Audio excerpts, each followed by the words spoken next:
nilalaman ng puso ko.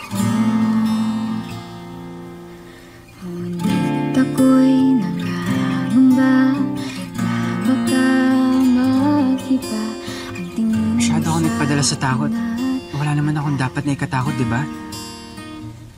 Hindi naman porket nangyari sa mga magulang ko mangyayari rin sa atin, di ba?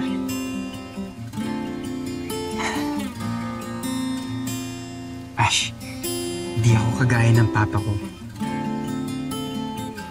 Gagawa ako ng sarili kong landas. Kailangan kita para makarating ako doon.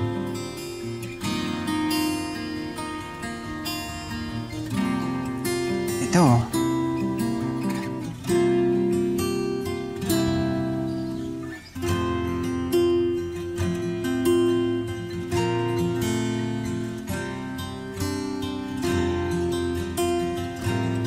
Ano to? Simbolo ng new beginnings natin. New beginnings? Sige.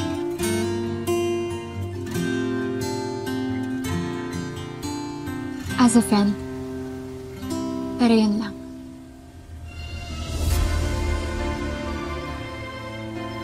Ash, sandali, anong... Nagkatotoo nga yung biro nila. Iniwan mo nga ako sa Eric. Kilala mo ko buong buhay mo. Pero inisip mo pa rin na mag-cheat ako sa'yo at iiwanan kita. Ibig sabihin nun, hindi mo pa rin ako kilala. After all these years, ganun din ako. Akala ko, kilalang kilala mo na ako, pero hindi. Akala ko lagi kitang maaasahan. Akala ko lagi kitang matatakbuhan. Akala ko parati mo akong kakampihan. Pero hindi.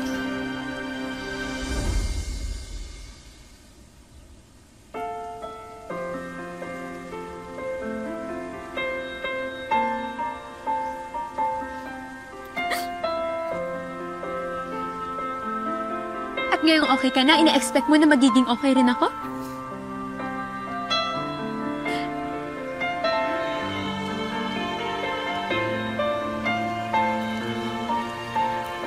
Let's be friends, Marco. Para sa kapakanan ng barkada.